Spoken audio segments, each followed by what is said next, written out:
Oke, teman-teman, eh, saya akan memulaikan sebuah tutorial tentang elektrik dari unit Caterpillar, dan kali ini saya akan mulai dengan CAT 320D2.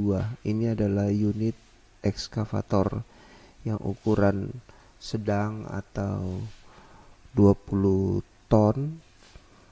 Nah, teman-teman yang sudah terbiasa dengan unit ini tidak akan mengalami kesulitan yang berarti mempelajari skematik, sedangkan teman-teman yang benar-benar hanya belajar teorinya akan ada sedikit kesulitan. Tapi ya, kalau teman-teman mau belajar, nanti setelah ketemu unitnya, teman-teman akan menyesuaikan. Nah, saya buat tutorial ini supaya teman-teman bisa sedikit memahami bagaimana sistem elektrik pada unit Caterpillar.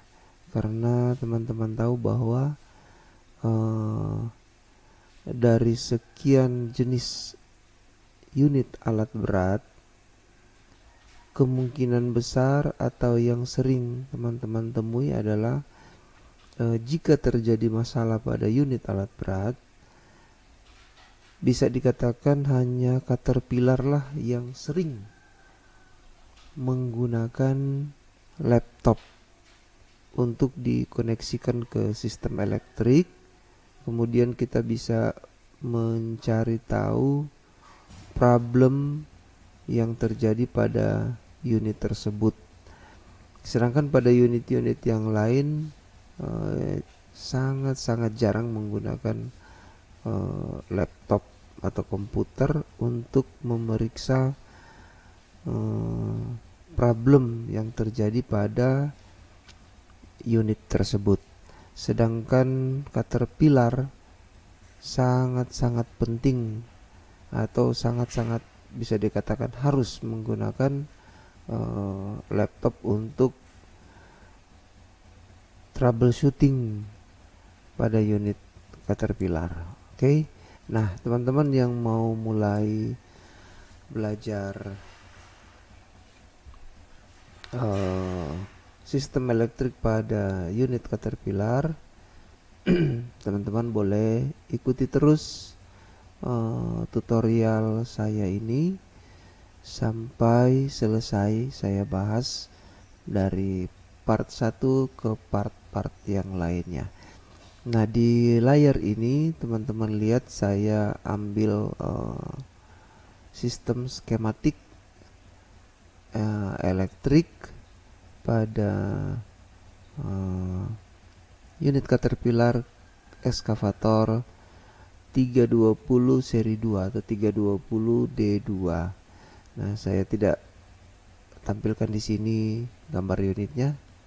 Oke, nanti saya edit video ini dan akan saya tampilkan. Oke, teman-teman mulai dari mempelajari tentang simbol-simbol dulu pada sistem di dalam unit tersebut. Nah, teman-teman, walaupun ini adalah interaktif skematik, kenapa ditulis ini interaktif skematik? Karena skematik ini sangat bagus. Nah, ketika teman-teman melihat ini gambar ini, contoh nih konektor, lokasinya ada di mana nih? Ada di J16 pada skematik. Nanti teman-teman saya klik di sini, nanti teman-teman lihat skematiknya ya. Nah, ini skematik J16 tadi, konektor 1 tuh di sini. Nah, teman-teman lihat itu J itu ini sih. Kemudian 16 mana? Nah, ini 16. Nah, ini contoh konektor. Kalau teman-teman klik ini, konektor ini, klik. Nah, teman-teman bisa melihat lokasinya ada di mana nih. Pada badan ekskavator ini ada di sini nih. Nah, ini di mana sih posisinya ini? Nah, ini teman-teman bisa lihat ini Ini ada kabin nih, warna hitam ini kabin. Kemudian ini yang teman-teman bisa lihat ini ada center joint. Nah, kemudian apa namanya ini bukan center joint ya, ini adalah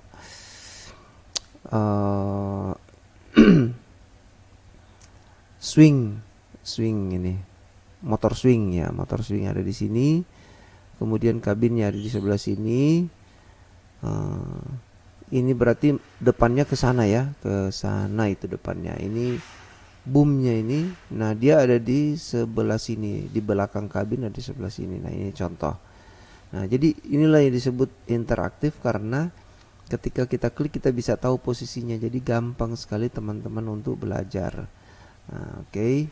Nah, saya balik lagi ke sini. Itu yang maksud dengan interaktif. Jadi bukan hanya sekedar gambar begitu tapi interaktif dia. Nah, ini teman-teman boleh baca petunjuknya di sini untuk menggunakan interaktif skematik ini.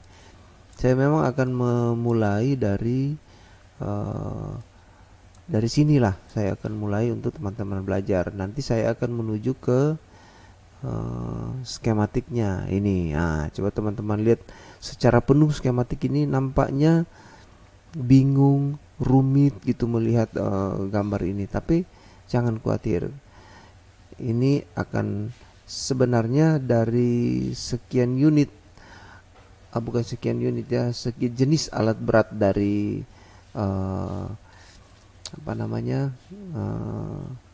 produk yang dikeluarkan oleh perusahaan ya, saya tidak akan sebutkan. Saya merasa bahwa Caterpillar lah yang paling gampang dipelajari skematiknya gitu ya, paling gampang. Nah, kenapa paling gampang? Nah, nanti saya kasih tahu rahasianya. Yang penting teman-teman pelajari dulu simbol-simbol ini. Nah, inilah yang paling utama teman-teman mengerti. Tidak perlu tahu semua sih, tapi setidaknya teman-teman udah memahami cara kerja daripada bagian-bagian daripada eskavator itu. Nah, ada 3 bagian utama pada eskavator itu, yaitu engine, pump, dan elektrik. Nah, dari masing-masing itu mereka saling keterkaitan satu dengan yang lainnya. Oke, jadi kadang-kadang problemnya terjadi di elektrik sehingga mempengaruhi kinerja daripada unit tersebut. Nah, jadi pada part 1 ini saya hanya mau memperkenalkan dulu, dan teman-teman bisa ikuti part demi part untuk tutorial saya mengajari tentang sistem elektrik pada unit Caterpillar. Jadi walaupun ini unit Caterpillarnya adalah ekskavator 320D2, tapi ini bisa menjadi acuan untuk unit yang lain karena tidak beda jauh. Namanya sistem elektrik, setidaknya teman-teman bisa mengerti simbol-simbolnya, mengerti membaca skematiknya, teman-teman mengerti fungsi dari komponen-komponen ini, cara kerjanya. Nah, itu akan saya bahas satu persatu. Jadi ini satu session ini cukup banyak part gitu ya, atau episode untuk mempelajari komponen-komponen elektrik yang ada pada unit ke-320D2 serta fungsinya, dan ketika terjadi trouble apa yang akan terjadi pada unit ini jika komponen itu mengalami masalah. Dan jika terjadi masalah, apa yang akan muncul pada monitor. Pokoknya saya akan bahas satu persatu. Nah, teman-teman bersedia sabar untuk mempelajarinya. Saya yakin teman-teman akan cukup menguasai elektrikal pada unit eskavator Caterpillar.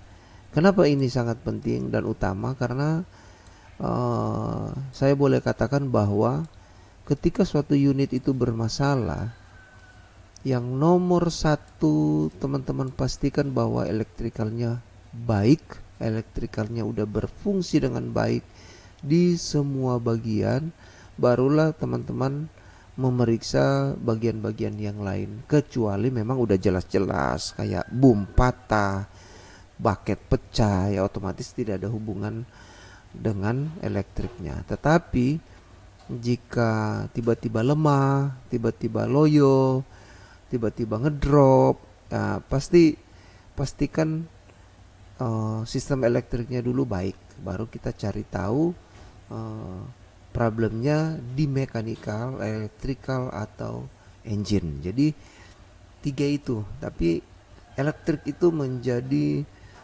penopang nomor satu di dalam satu unit itu akan bekerja dengan baik.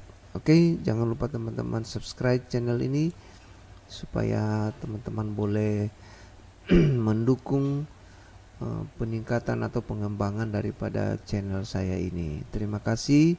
Jangan lupa juga share video ini dan bagikan ke teman-teman yang lain, atau like, komen jika ada pertanyaan. Support dari teman-teman sangat kami perlukan. Terima kasih. Kita lanjut nanti di part yang selanjutnya.